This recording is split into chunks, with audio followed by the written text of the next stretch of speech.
Good morning. Good morning. Good morning, good morning, good morning, everybody. So we are live in both groups this morning. We are live in our VIP group, which is our virtual studio, and we're also live in the VIP virtual masterclass group. And I'm here with Mr. Jason Rose this morning. Okay. You're right, everybody. How are you all? Thank you for joining us this morning. So we're just going to give it a couple of minutes as people are going to come in, and then I'm going to give you a bit of a briefing as to kind of how today's going to run. We're not using microphone or music or anything like that. This is going to be super informative, and you can just kind of work through whatever you need to do at your own kind of pace. And if you're doing this live with us and actually taking part in this, there is a couple of things that you might want to grab. So if you've got a spiky ball, or if you've got a tennis ball, or if you've got a golf ball, then grab that. So grab your spiky ball, your golf ball, your tennis ball, whatever you've got, grab that. And also, guys, if you need a block, because you know that with regards to laying or sitting, this can massively help. So feel free to grab a block from there. And give us a little shout out if you're joining us this morning. Morning, Emma. You're watching. Good stuff. Is it both of you watching? You and your other half watching? And then you're going to do it later. Awesome. That's great. And we designed this really for guys. But then we kind of know that there is a lot of women as well at the same time who, you know, want to improve mobility massively. And this sort of come about really because I was talking to one of my clients, and her husband, he actually does a class himself called Stiff Guy Yoga. And I said to Helen, I was like, so is that a class that he does virtual? You know, does he do that on Zoom? And she said, no, he's got a book and he does it out of the book. And I thought, oh my gosh, these guys need more help than a book than just read. And I said to Jason, why don't we do it? Why don't we do it together? Totally. So David's watching. So David's going to do this later. David's Emma's husband. From there, if you are joining us on the live, just give us a little heads up and let us know. And making sure that you can hear and see us all okay. I'm hoping that that's really, really nice and clear. We've got a couple of guys on that are pretty serious lifters as well, by the looks of it as well. So hopefully we can help you guys out as well. Yeah, for sure, for sure. And also, you know, anyone in our group who's other halves or brothers or dads or anyone that wants to improve their mobility, hopefully this is gonna massively help you. For sure. Jason's going to kick off and he's going to give you a little bit of theory. He's going to do a bit of a mobility talk. He's going to talk about kind of how it's helped you. Yeah.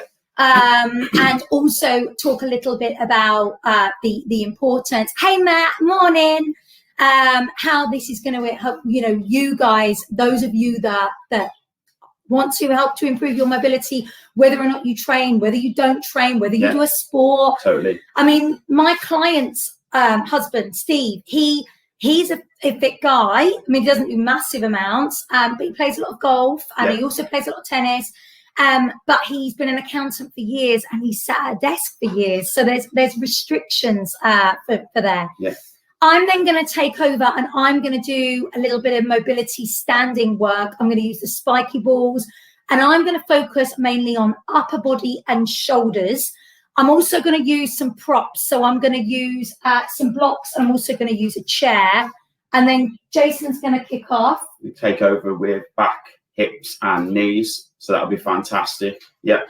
Really good. Get you nice and mobile. Give you some key points going forward, things to look out for. I know that Matt's joining us today and he's by the looks of it, he's a pretty serious lifter. So we can hopefully give you some tips, mate. I know you can get nice and mobile and just keep some longevity in what you're doing. I hope it's really valuable to you and you can implement a lot of what we're saying into your, you know, your pre and post sort of routine before you do any of your sort of serious lifting. Yeah, and Claire's husband Gaz, who had done his kettlebell course. Cool. Yeah, Okay. He's on this morning as well. So Gaz is on there. Yes. Gaz is obviously a PT, an instructor, kettlebell instructor.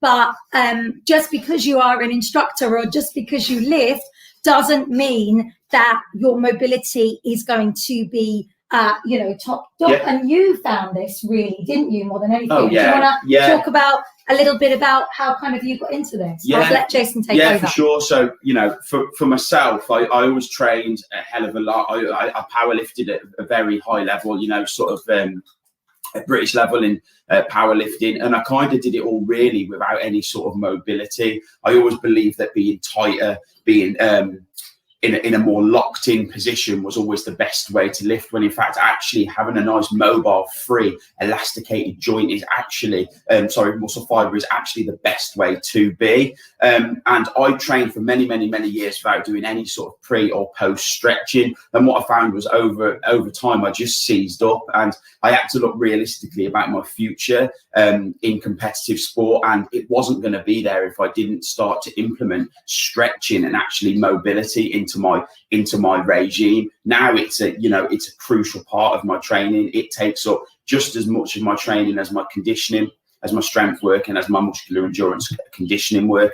It's in there. I encompass all 4 aspects. So my training is very much divided into 4 sections. Okay, so imagine a nice pie chart. I have 25% mobility, 25% conditioning, 25% strength work, and I'll have 25% made up of other, including cardiovascular based work. So that's kind of how I devise my training program. So nothing is being favored more so than one of the others. And I just found that including mobility into my sessions, just 15-20 minutes prior to working out, I'll even stretch before I go to work, just makes me feel more free, more mobile, and just gives my joints chance to open up and keep that articulation smooth and running free. Now, I've made some key bullet points what I want to talk about just before we get into any kind of, sort of mobility based work. And I've just made 5 bullet points. And the first one is I want to talk a little bit about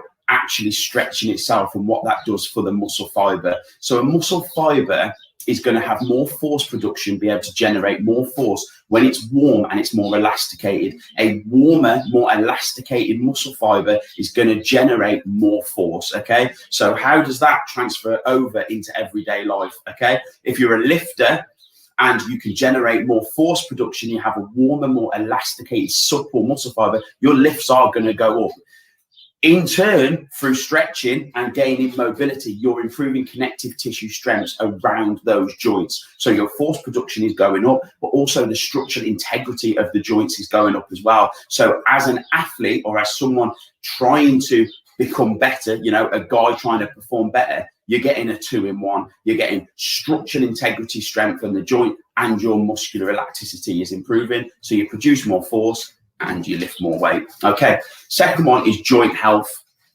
Keeping a nice articulated joint is going to be much better than a seized joint. And we have something called synovial capsules that are little pockets based around our joints and our body. And when we get them nice and warm, it's a little viscous liquid that just lubricates our joints and keeps basically just oiling the hinges on the joints. It's really crucial that we have synovial capsules in our wrists and all throughout our body that just keep us nice, and also warming up labrums and meniscus. Okay, so in our knees, we'll have meniscus. Around our hip joints, we'll have labrums. It's really crucial that we keep this nice and warm and freely moving. Okay, third one is posture.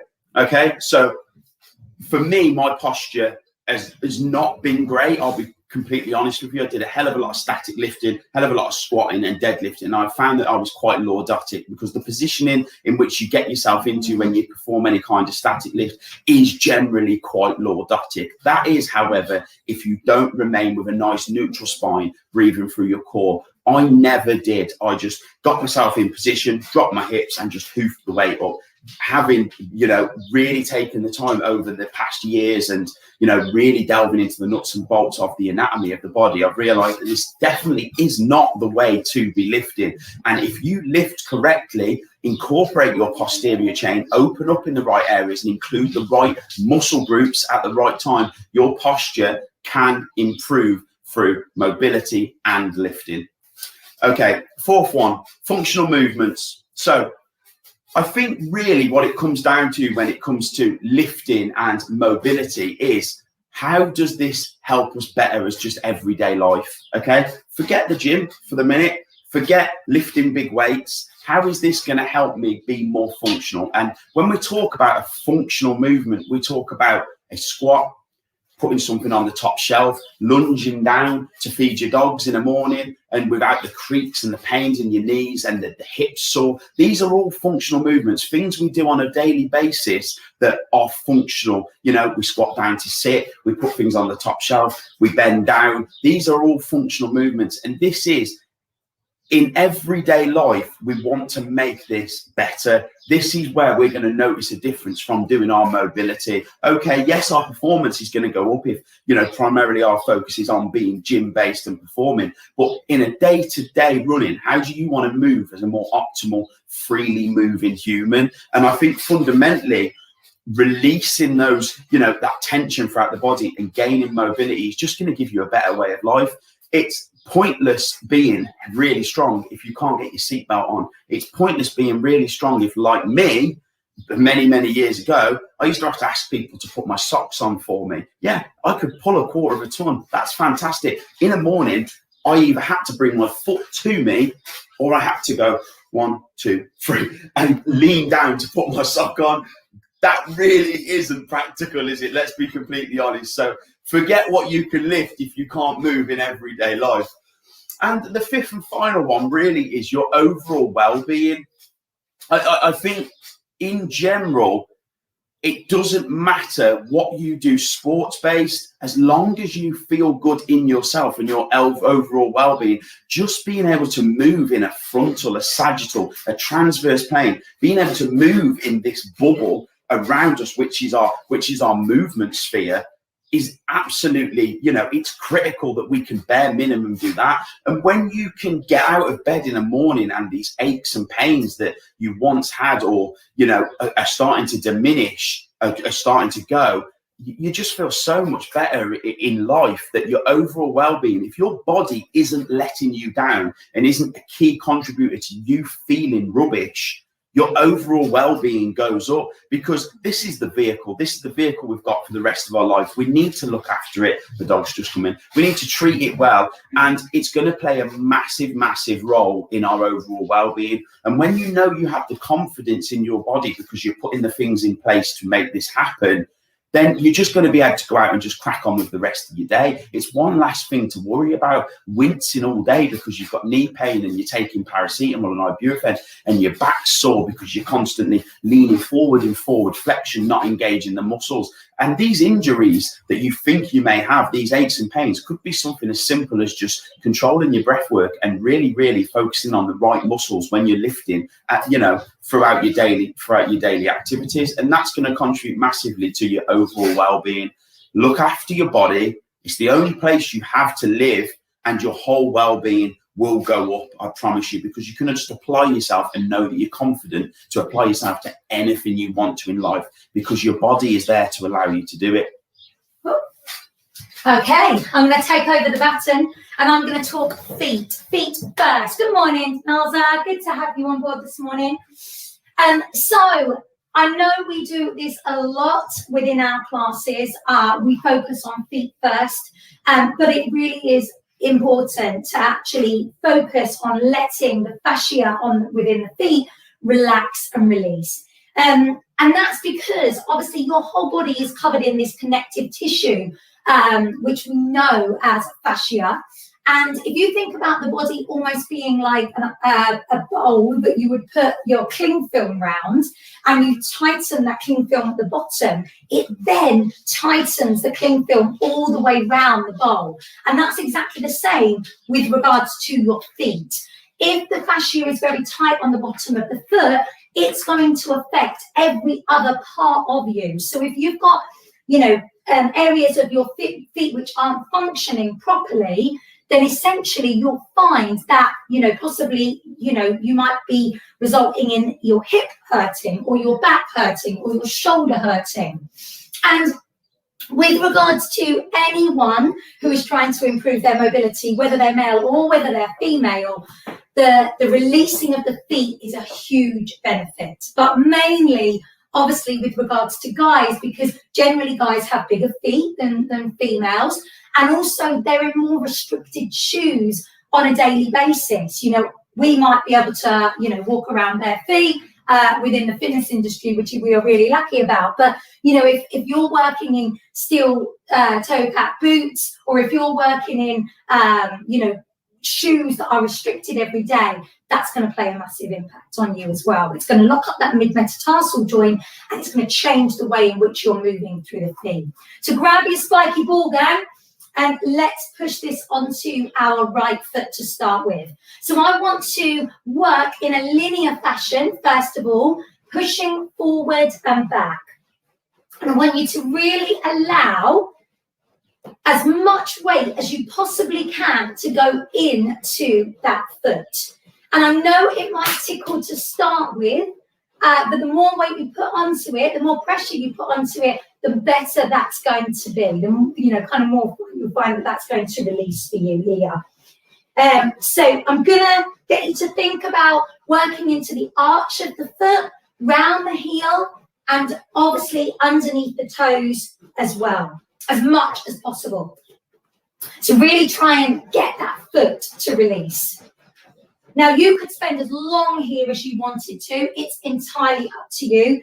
Jason does his feet releases. You do these before you squat, don't you? Yeah, before so you train legs. I'll just broaden a little bit on just, you know, in terms of just for a lifting purposes, for any guys out there that are lifting, I really see the benefits from using the spiky ball before I lift, simply because it releases that fascia, guys, and it allows you to have that real nice wide spread with your feet, which you know is really critical for when you're getting yourself in your position for your static lifts. And also it allows the ankle mobility. So when we're working through triple extension and when we're reducing that joint angle between the shin and the upper portion of the foot, it allows more elasticity in those fibers to allow you to go deeper. If you're doing any kind of Olympic lifts and you're coming up and you're driving up into triple extension, it allows this calf, the Achilles, to be nice and free, and it just makes your feet feel like they're floating.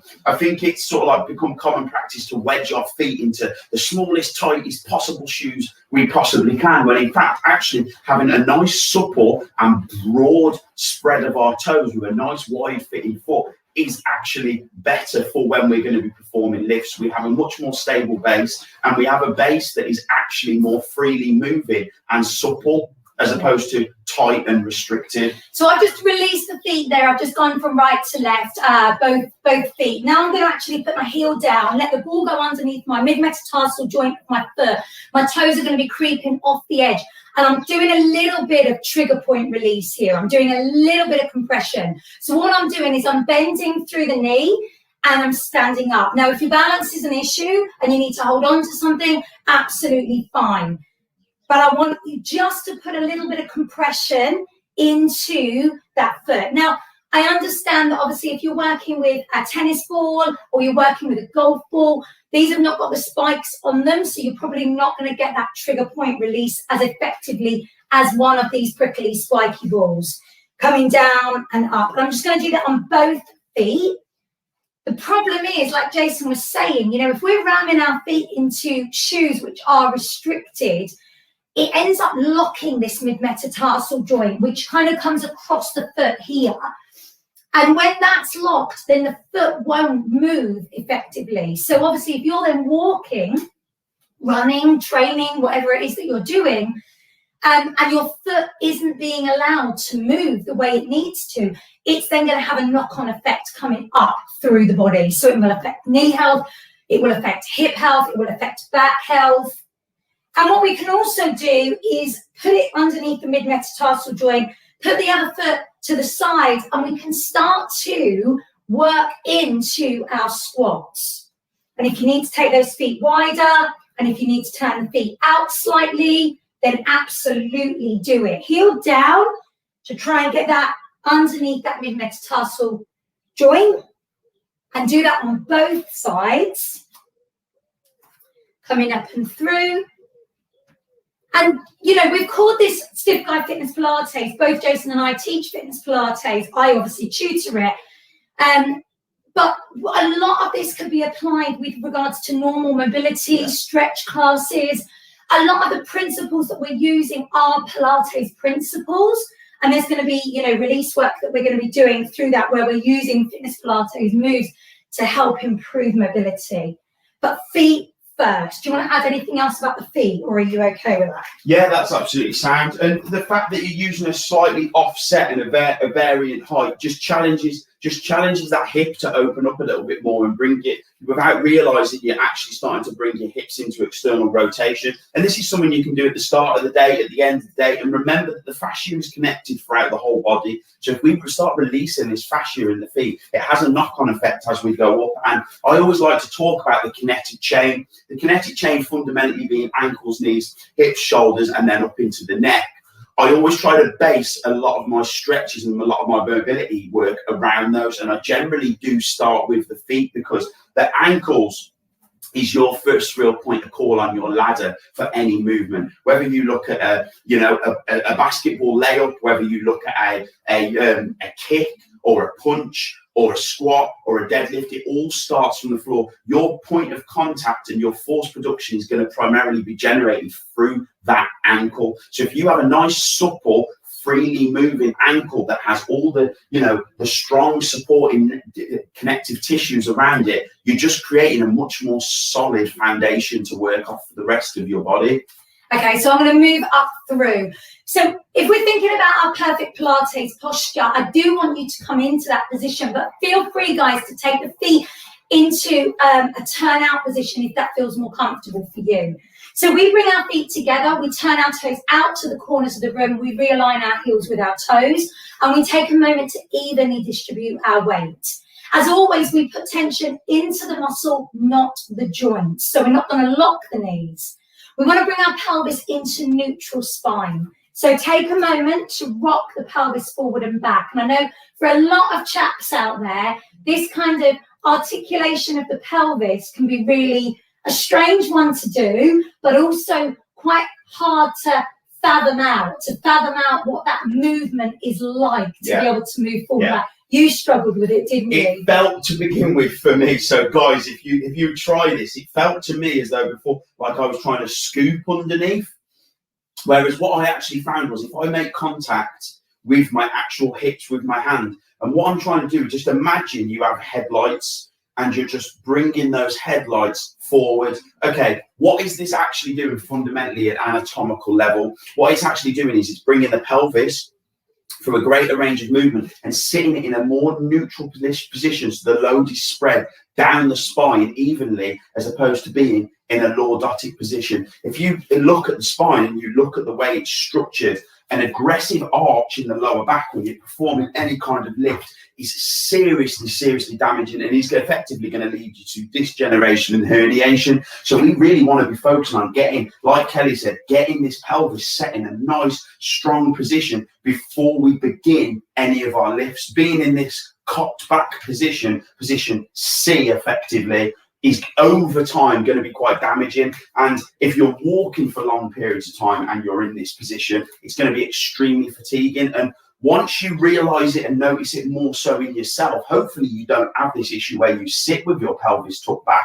You'll notice it in a lot of other people who then talk about, oh, I've got really bad back pain. Oh, it's as simple as just tucking that pelvis underneath a little bit, correcting that posture actively. And then what you find is your rectus abdominis becomes a much stronger and naturally pulls your pelvis into that position. This has been one of the single most effective movements, yet the most simple for me correcting my lower back pain, which I suffered with for years and years, which I thought was deadlifting. It wasn't. Deadlifting wasn't the problem. It was the fact that in everyday life, I was walking around in such a lordotic position, probably because I'm predisposed to it, when in fact, bringing that pelvis even into just position B, you don't need to go all the way through to the point where you feel it in your hip flexors, but just correcting that pelvis a little bit, engaging those abdominals, controlling that breath work, then begin what it is you've got to do. So if we go all the way forward to point A, all the way back to point C, we want to find point B, somewhere in between, and then lengthen up through the rest of the body. We're going to come to breath later, but I just want you to relax the shoulders first of all, and I'm going to work a little bit into the meridian lines, because you might be tight and stiff in your nerves, not your muscles. And that's quite important to understand. So that, you know, you can do as much stretch work as you want, but actually if you're not kicking into a little bit of nerve flossing or gliding, then essentially you might not actually improve that mobility. So first of all, I want you to do is just take the head over from right to left and just allow your ear to come down to your shoulder. Try and keep your shoulders away from your ears. Neck is lovely and long. And now take the head down and up. One thing that we don't often realize is that after the age of 7 years old, you lose your blood supply to the discs in between each vertebrae. So the only way that you can actually get effective nutrients and keep those discs healthy is through movement. And a lot of people shy away from movement of the neck, and it's so vital. So I'm going to take the head over to the right, and I'm going to roll the head down and round over to the left. And then when I bring it to the right again, I'm going to just tap in with my hand and wrist here into a little bit of nerve gliding. So what I'm doing here by moving my wrist is I'm allowing the tension to move through the nerve, not just through the muscle. Come over to the other side, and I'm going to again bring that out to the side from here. You could circle the wrist, you could move it in and out, whatever you want to do. Now put the head down and roll the shoulders back. Big circles round. And then from here, I'm going to get you to bring your head up and stay up. And then with the arm, we're going to move it at a right angle here. And then again, I'm going to just move that wrist. And as I do it, I'm going to take my head over to the other side.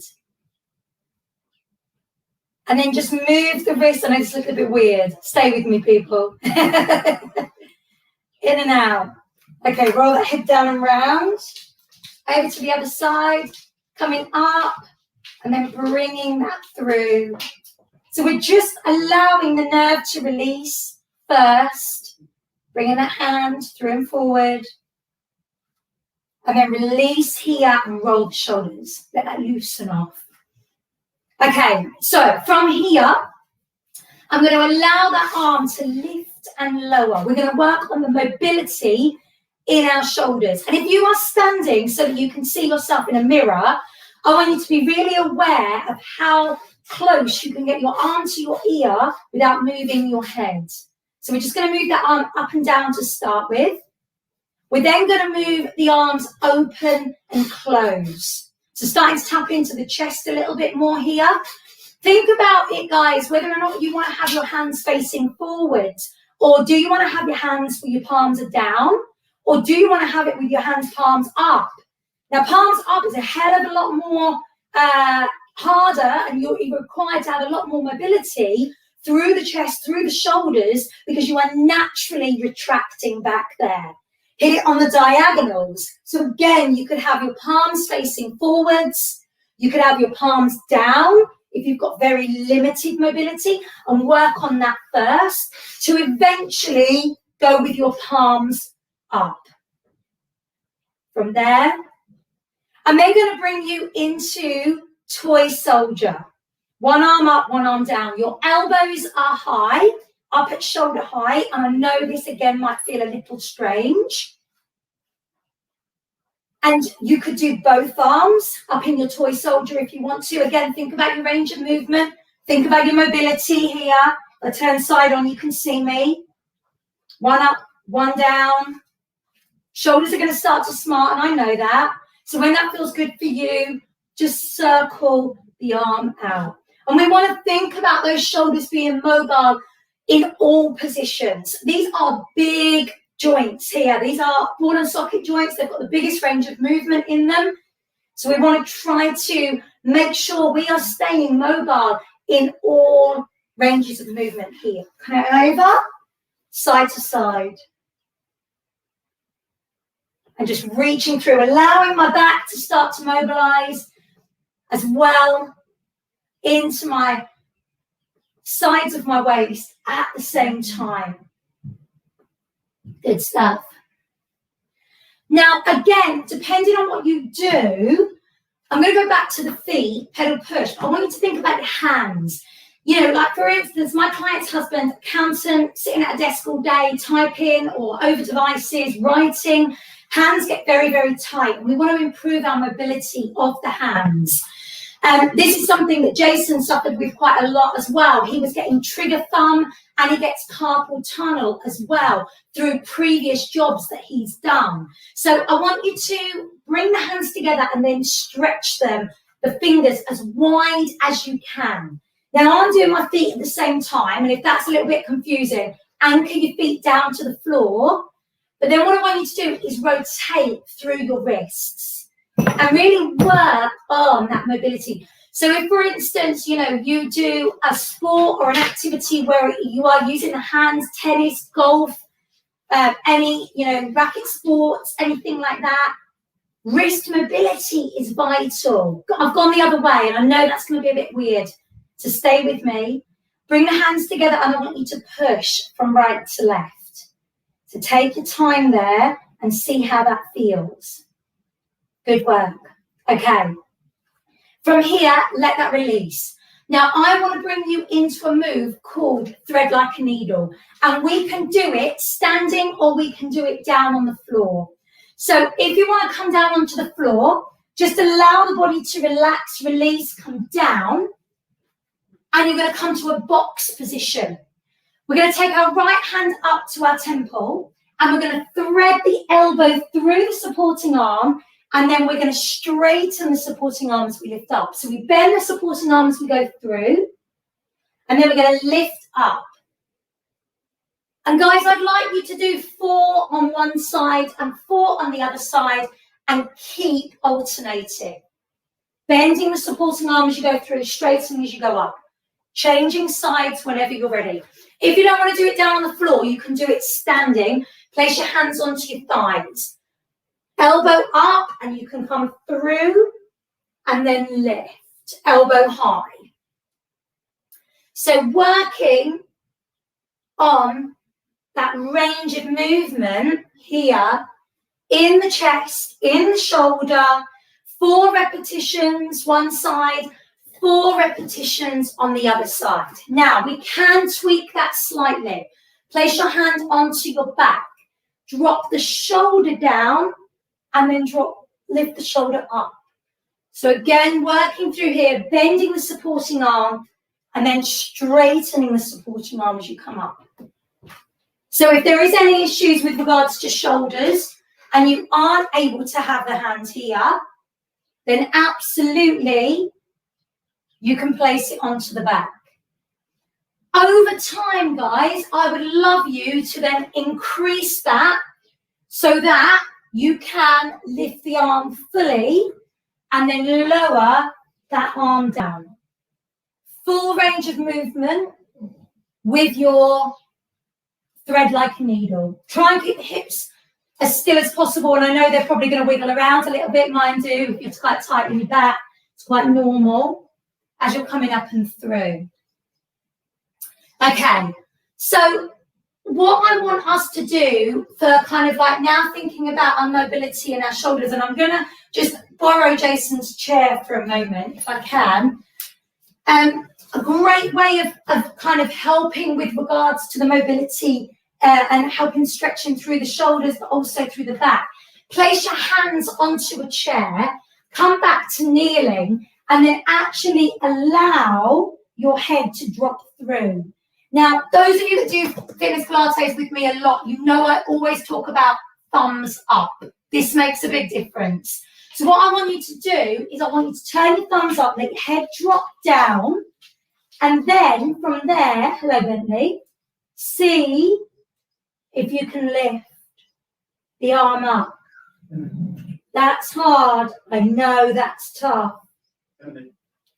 If that's too much, leave the thumbs up and just sink. Come back up again. Inhale, exhale, come low. So we're working on that mobility of the shoulders. You might need quite a wider chair if you've got quite wide shoulders. Let it sink and then let it come back up again. And then, guys, with regards to your chest and shoulder, if we have our hand on the floor and we have our other hand up, and again, I'm going to drop my shoulder, look to the other side, and then come back to center. And I'm going to look, and the fact that my arm is elevated, this is so much better than just being on the floor, because you can actually drop down and go further than you would. Now again, thumb up. And then once you increase that mobility, and you can you lift? Thumb up as you're coming back through. See how that is? And then do that on the other side. So we're here. Start in a box position. Start to turn the head and drop. Let the shoulder come down. Anyone who's tight through their chest and shoulders, this is going to really help. To eventually then bring that thumb up. My range of movement's worse on this side, so I'm feeling that for sure. And then staying there, turning, and then see if you can lift. I can lift higher. My range of movement coming through and forward is worse. Onto there. And then release. I'm going to let Jason take over now, moving through into back. See how that feels, guys. Thank you very much. So Kelly there has touched on, she's talked about ankle health. She's talked about the fascia with the actual spiky ball, the neck, okay, and the shoulders. So we've really isolated 3 points of our connected chain. I want to delve today into the actual hip hinge, okay, and how we can actually build some strength through this movement and actually protect our spine and incorporate as many muscle groups as we can through a series of different movements. I'm going to layer it up in difficulty, but we're going to start with the most simple. So I think it makes sense really to talk about what is the hip hinge, okay? The hip hinge is the movement between the lumbar pelvic and the femur, the head of the femur, okay? So this hinge position, moving on this single axis, tilting, okay? Just moving, decreasing this joint angle between the upper portion of our body and our lower portion of our body. Those of you that do squats, deadlifts, and even, you know, lunging down will all work through this movement, okay? So the hip hinge is massively important to overall back health, because it's too easy really when we're performing exercise to go into forward flexion. So if we take a typical deadlift position where we'll be here, it's too easy to come up and round through the upper back. So it's really about getting that connection and really working on this hip hinge. So I'm going to show you a few techniques of how you can really isolate this and really hone in on it and really strengthen those muscles that are going to be supporting that up, you know, the portion of the spine that's going to be really, really susceptible to flexing. And it's usually the thoracic and the cervical spine that tends to start to round. Okay, so what I want you to do is come down onto your knees, and we're just going to sit back on our heels. Okay, so we can have our feet nice and flat on the floor, and the hip hinge primarily is coming through, driving through. Here is my axis of rotation, and I'm coming back. We come up, we can push the pelvis forward into position A or B, that's absolutely fine. Nice neutral spine, okay? Just work through that motion. This is going to form the basis for your squat and your deadlift and all the other functional movements that work around it. Clean, snatch, overhead, even lunge,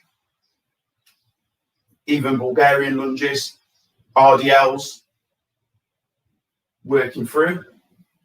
You can do this with a resistance band if you like. Key things to take away from this, guys: nice tight core, okay? We're remaining strong, we're keeping our chest up, we're keeping our spine lovely and neutral. Okay, good. You can do this with practice of even bringing the chair in and using the chair.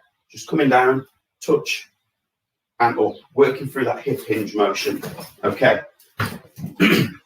Let's challenge it and make it a little bit more difficult. So I was primarily working in a sagittal plane there. Anyone who has any injuries or has any difficulties twisting, turning, stay in a sagittal plane and build the strength up in that movement, okay? Don't start doing too much diverse stuff and start twisting and turning, but if you feel capable, you very much can, and you can work in different planes of movement. Okay, so what I'm going to show you now is the kneeling windmill. It works as a hip hinge, but also on a frontal plane, okay? So you're working in slightly different plane of motion, but you also is a hip hinge. So what we do is we take 1 foot forward and we'll twist the back foot round. Notice how my spine is lovely and long here. I take my left hand above my head. I drop my right hand. I have a nice solid 90-90 connection with the floor, okay? My left hand is trapped vertically to the ceiling. My other hand, okay, is facing away from me in a supinated grip. And I hinge and place that hand on the floor and I look at the hand directly to the ceiling. So here, I'm hinging, okay? I'm moving in a frontal plane, but I'm still performing a hip hinge. And we can reverse onto the other side, okay? Try and do it without putting your hands down if you can, okay? If you want to, you can sit back on that. That's absolutely fine. And make it simple, except you're not going to get the hip hinge. You're simply just working through shoulder mobility because your hip is in a fixed position.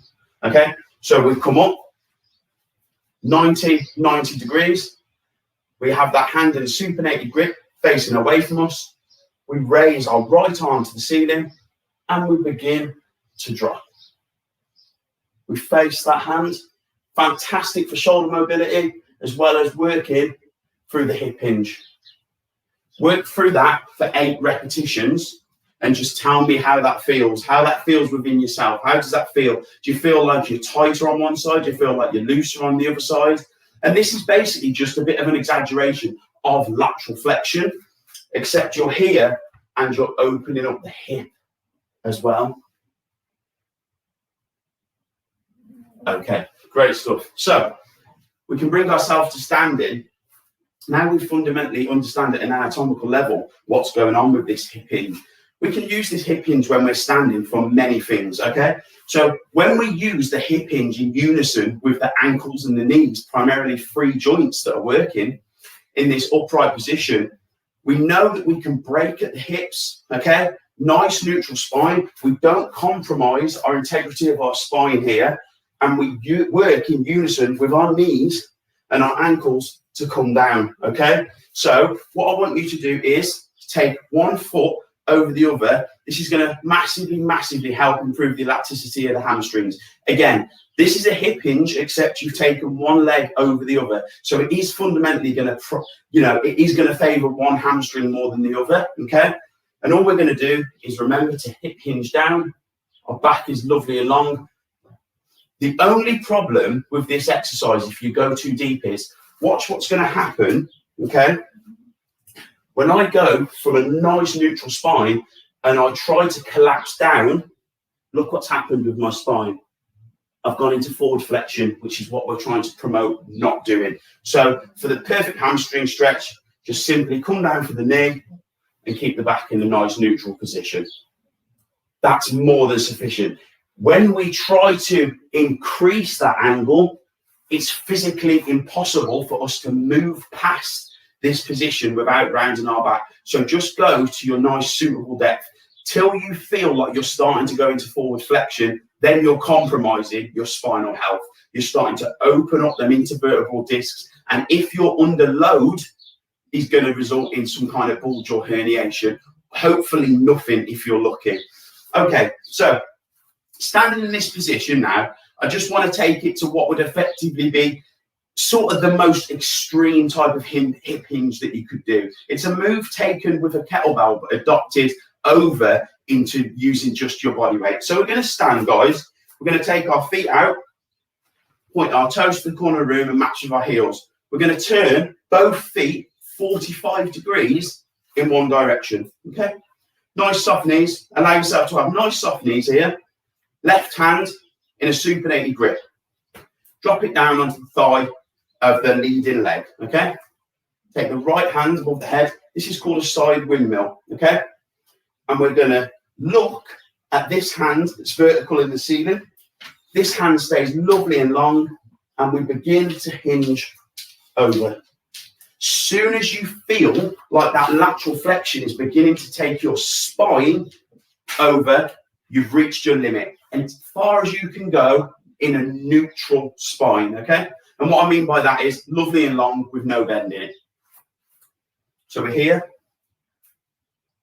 arms above the head, we hip hinge, we push the hip away, and we begin to just twist on this axis. We can have nice soft knees, that's absolutely fine. And we can repeat on the other side. So this is basically just a standing version of the kneeling. Myself personally, I feel the kneeling version better than the standing version. I find that when I'm in an upright position, because of the fact that I haven't got my trailing leg behind me, I don't have as much ability for my actual spine to move over. Okay, I find there's a little bit of restriction with my pelvis. So maybe the kneeling version, guys, may be better, or any women out there that are teaching guys, the kneeling version is absolutely fantastic and probably more beneficial in some respects. It requires less, mobility in the spine, less actual suppleness, whereas this movement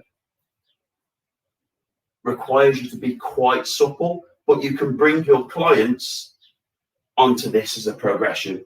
Okay, so now we've covered the hips and we've covered spinal. So we've worked our way down, neck, shoulders, and we're now into the hips. You're getting some real good ideas here of how we can mobilize guys and how we can just consolidate this down into a bit of a pre or a post stretch routine when you're exercising, or something you can condense together to do a sort of like a 5-10 minute sort of mobility drill just before you get set off to work in the morning, just to get you feeling loose, mobilize that neck, those shoulders, the spine, hips, and we're going to move our way down finally into the knees. Okay, so I've got 3 progressions of this exercise for knees. And I always believe that when you're strengthening knees, because your body weight is enough in everyday life, it's nice to take the load off them, okay? And actually just allow them. I know they're primarily, well, they are a hinge joint, but it's also good to strengthen them in different planes of movement so we can get those ligaments that are strengthening those joints, the lateral ligaments. I've actually, I tore my LCL. So moving the joint, not just in one plane of movement, but in other planes of movement, actually help to strengthen those ligaments around the joints. Okay. So quite simply, what I'm going to do here is you can do it seated or you can do it laying. It's completely up to you. Okay. If you're choosing to lay, guys, have your neck flat to the floor. Okay. Don't crane forward and come into this kyphotic position because it's going to cause a lot of stress through the lower back. Choose one or the other. Choose up onto the elbows or choose coming down into a laying position. And all we're simply going to do is we're going to take our feet and place them on the floor. Okay. You can have them close to you or further away, but just somewhere in the middle with the legs at 90 degrees. And all we're going to do, whilst keeping our lower back in contact with the floor, just begin to roll as far as you can. And what you'll notice now is my knees are starting to feel like they're getting some external stresses on them from the sides, but not too much because I'm not using any gravity on them. I'm just allowing them to move freely. And then as you start to work through, start to decrease that range of movement to the floor. You'll now see that my right leg is now touching the floor.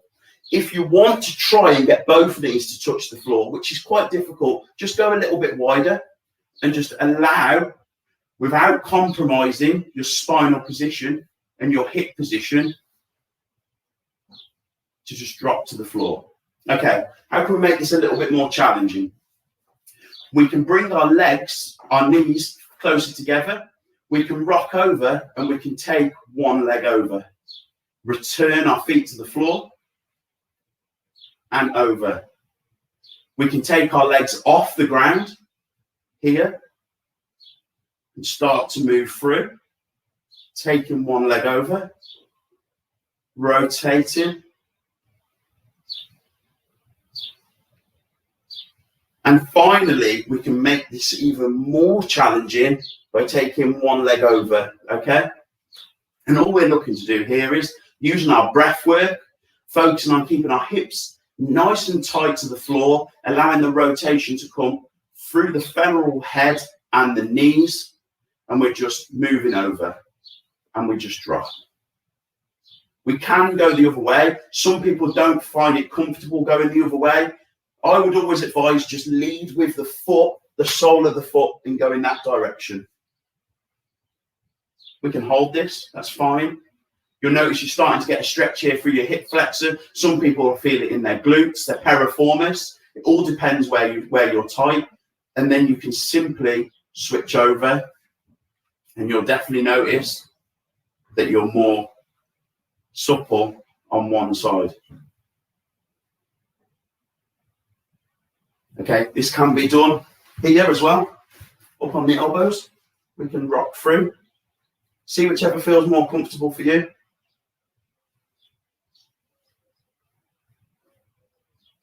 Take our foot over. We can rock through. It's a lot harder to keep the pelvis in contact with the floor, so don't force yourself to the floor if it doesn't want to go. And what we can do is we can bring our knees together. We can drop to one side. We can take our arms out and we can look away. And we can hold this position here.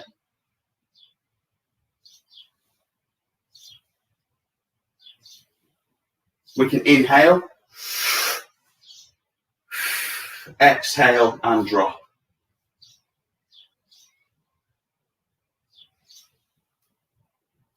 I'm getting a nice stretch here through my neck, through my shoulders, all the way through my thoracic, cervical, lumbar spine, down through my hips. Really, really nice. Nice stretch through the knees and over into the ankles. Getting a nice full body stretch.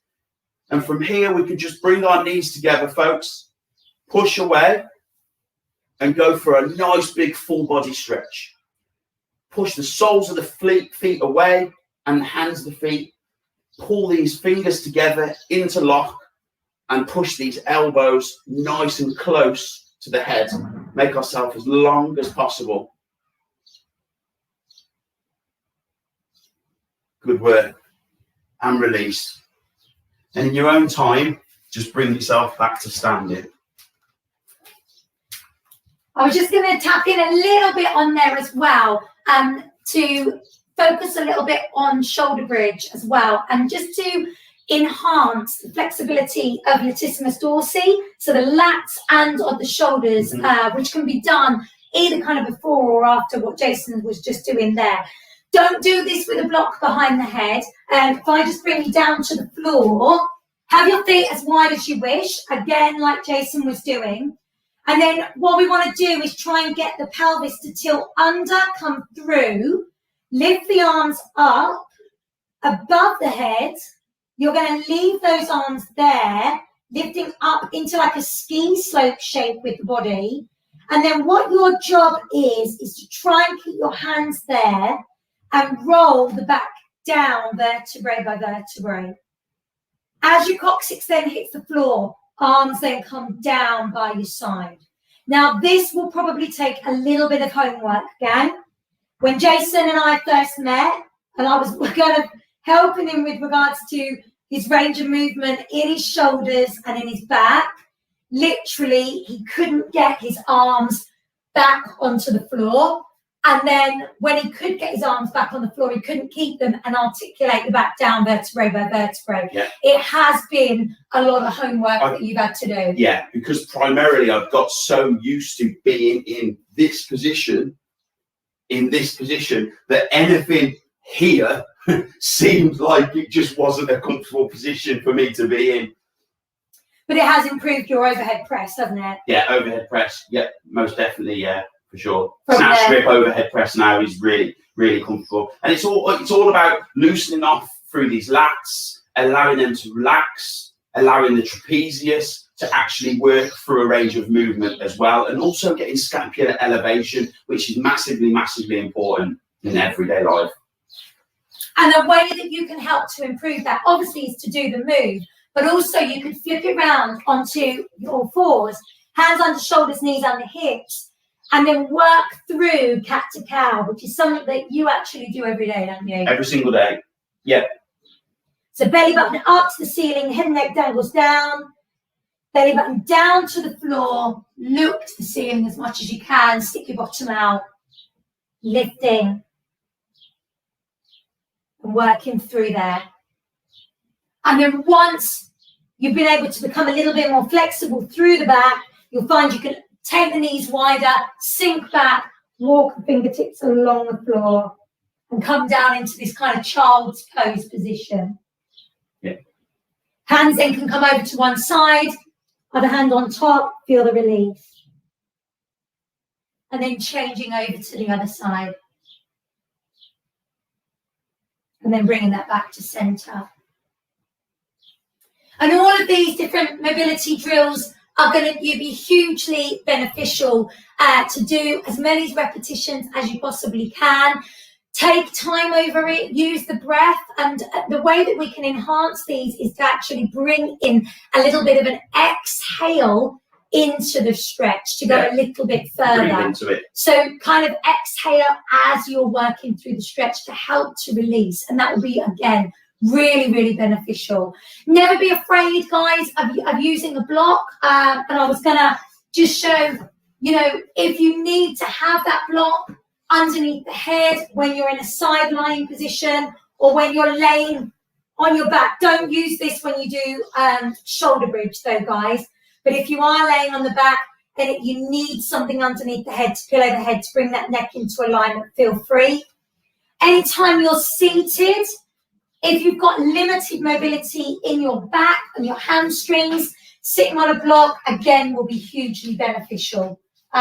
From there, you'll find that will really kind of work for you, and you'll be able to actually maybe come into the stretches a little bit further with whatever you're doing.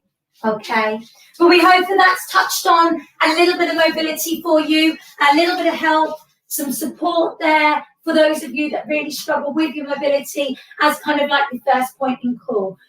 Obviously, a lot of the work that Jason and I do with our clients, with our VIP group, with other instructors, we can then start to enhance that mobility within our clients a lot more, isn't it? Yeah, definitely. Start really broadening on it. Those exercises are absolutely fantastic and something that you can incorporate into your everyday life. Something that doesn't take forever to do. You could potentially condense those down. If it isn't a class environment that you're particularly looking for, you can just take those away, ladies or guys, and just condense them down and do them in the morning when you get home from work, before you train, after you train. And for those of you that want to do it as part of an actual class, of course you can elaborate on them and you can keep expanding on them more and more and more. But guys who are lifting, get on it. Don't feel silly about being in the gym, taking 10-15 minutes doing some stretching, simply because the guy next to you isn't doing that, and you're going to be there lifting in the years to come when he isn't. And the difference is because you focused on your joint health, you focused on your mobility, your functional movement, way in which you move, and you've added years onto your training. Your longevity in the game has improved, and that's ultimately why we're doing it. We want to stay as freely moving and as healthy as we can for as long as possible. And I hope today that we've showed you ways in which you can go out, your well-being will improve as a result of it, and you can crack on and be a better you. Yeah, absolutely. That's what we want. Thanks so much for joining us today. Everyone who signed up for the masterclass, we will send you a copy of this. And if you want any of the other stuff that we've done, previous masterclasses that we've run, they're all on my website. You can actually get any of them that you might want to. I do 3 for £15. We've done Release Your Back, Engage Your Core, Stretch for Better Health. all the Pilates for Men Yeah. series that we've done together, that you can jump on if you want any of that. Thanks a lot, Matt. Thanks, Cheers. Matt. You're very, very welcome. Thanks, I'm Claire. glad you Cheers to Melissa. enjoyed that. Thanks so much, everybody. Any questions, don't hesitate to get in touch, get in contact with us. Both of us work a lot with professionals, instructors, to help. No problem, Emma. Thanks. Hopefully David can find some of those things really helpful. It's Gaz. Really enjoyed that this morning. A lot to take away from someone with really tight hamstrings from cycling. Yeah, join the club, Gaz. Hamstrings is my nemesis, mate. Get on them windmills. They'll really start loosening off the hamstrings as well, for sure. Good stuff. Have a great Sunday, everyone. Have a lovely bank holiday. Thanks for joining us. We'll hopefully see you soon. Yeah. Take care. Take care. Bye. Bye-bye. Bye-bye.